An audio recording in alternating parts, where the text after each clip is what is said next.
여러분, 혹시 이런 경험 없으신가요? 분명히 좋은 의도로 말을 꺼냈는데 상대방 표정이 묘하게 굳어버리거나 열심히 설명했는데 돌아오는 반응이 차가웠던 적 말이죠.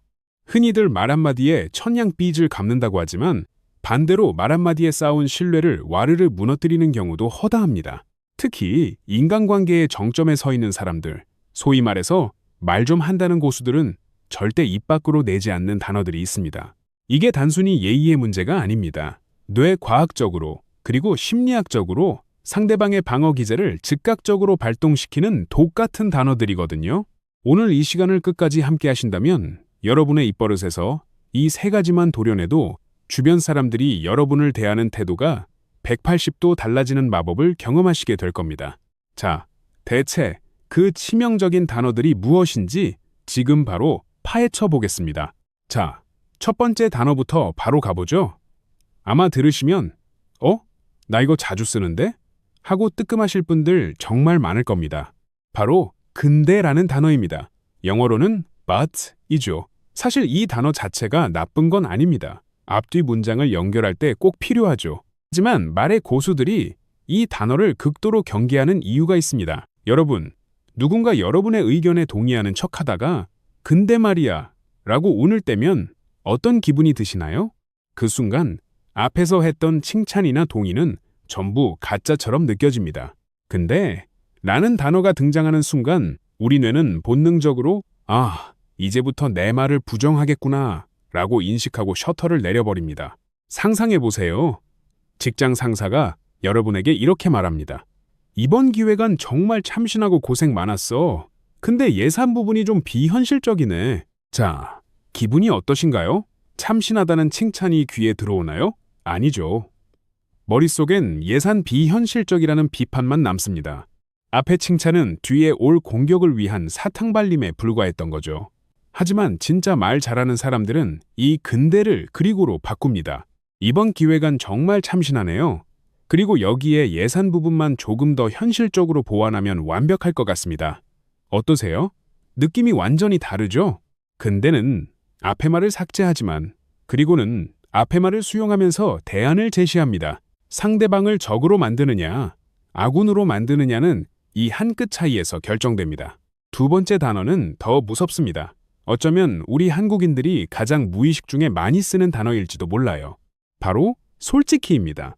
여러분, 대화하다가 누군가 솔직히 말해서 라고 시작하면 긴장되지 않으세요? 이 단어 뒤에는 10중 8구 상대방의 기분을 상하게 할 비수 같은 말이나 자기 중심적인 변명이 따라옵니다. 솔직히 너 그때 좀 별로였어. 솔직히 그건 네 잘못 아니야? 이런 식이죠. 사람들은 솔직히라는 단어를 방패 삼아 무례함을 정당화하려 합니다. 내가 솔직한 성격이라서 그래 라며 상대의 가슴에 대못을 박는 거죠. 하지만 진짜 고수들은 압니다. 진실은 솔직히라는 수식어 없이도 충분히 전달된다는 것을요. 오히려 이 단어를 남발하면 역효과가 납니다. 그럼 지금까지는 솔직하지 않았다는 건가? 하는 의구심을 심어주거든요. 신뢰를 주는 사람들은 굳이 솔직함을 강조하지 않습니다. 대신 제가 느끼기에는 이렇습니다. 혹은 제 생각은 조금 다릅니다라며 자신의 관점을 조심스럽게 공유하죠. 상대를 공격하기 위한 솔직함은 폭력일 뿐입니다. 여러분도 오늘부터 내 문장 앞에 붙은 솔직히를 한번 빼보세요. 훨씬 더 품격 있고 배려 깊은 대화가 완성될 겁니다.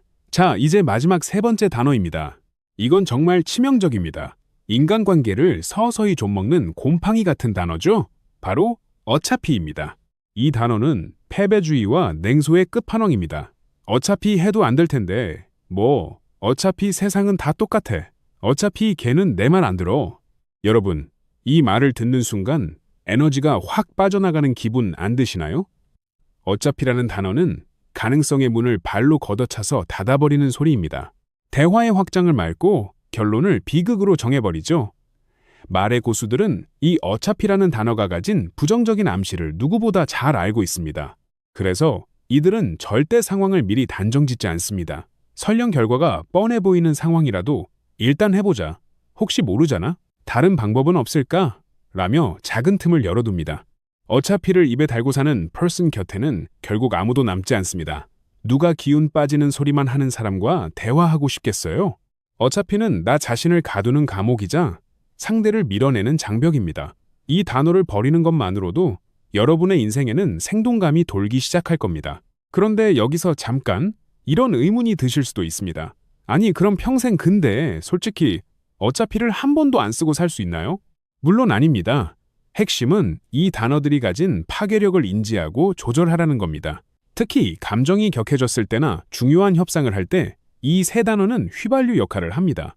불난집에 부채질하는 격이죠. 말 잘하는 사람들은 이 단어들이 입 밖으로 튀어나오려 할 때마다 0.5초의 브레이크를 겁니다. 그리고 대체할 수 있는 부드러운 단어를 찾아내죠. 지금까지 말씀드린 세 가지 단어, 다시 한번 복기해 볼까요? 상대방의 의견을 묵살하는 근데, 무례함을 포장하는 솔직히, 그리고 희망을 꺾어버리는 어차피입니다. 어쩌면 이 단어들은 우리가 스스로를 방어하기 위해 휘둘렀던 무기였을지도 모릅니다. 하지만 그 무기가 결국 소중한 사람들과의 관계를 베고 있었다는 사실을 깨달아야 합니다. 여러분, 말은 단순한 소리가 아닙니다. 말은 그 사람의 사고방식과 태도가 밖으로 흘러나온 결과물입니다. 부정적인 단어를 걷어내는 것은 단순히 화술을 배우는 게 아니라 내 마음의 정원을 가꾸는 일과 같습니다. 잡초를 뽑아내야 예쁜 꽃이 피듯이 우리 언어 습관에서 이 독버섯 같은 단어들을 하나씩 뽑아내 봅시다. 자, 오늘부터 당장 연습해보는 건 어떨까요? 누군가와 대화할 때 근데가 나오려 하면 그리고로 바꿔보세요. 솔직히라는 말이 목구멍까지 차오르면 잠시 숨을 고르고 상대의 입장을 먼저 생각해보세요. 어차피라는 생각이 들 때는 그럼에도 불구하고 라는 문장을 떠올려보세요. 이 작은 변화가 쌓여 여러분의 품격을 만들고 결국 인생의 항로를 바꾸게 될 겁니다. 사실 오늘 제가 드린 말씀도 솔직히 말해서 여러분이 어차피 안 할 거라고 생각할 수도 있습니다. 근데 여러분은 다르잖아요. 이 긴 이야기를 끝까지 경청해 주신 여러분이라면 분명 오늘부터 더 멋진 대화의 주인공이 되실 거라 믿습니다. 여러분의 품격 있는 말 한마디가 누군가에게는 구원이 되고 스스로에게는 자부심이 되기를 진심으로 응원합니다. 오늘 이야기가 유익하셨나요? 여러분의 소중한 의견을 댓글로 남겨주시고 혹시 본인만 알고 있는 금기어가 있다면 공유해주세요. 함께 성장하는 시간이 되었으면 좋겠습니다. 오늘 하루도 여러분의 예쁜 말로 주변을 환하게 밝히시길 바랍니다.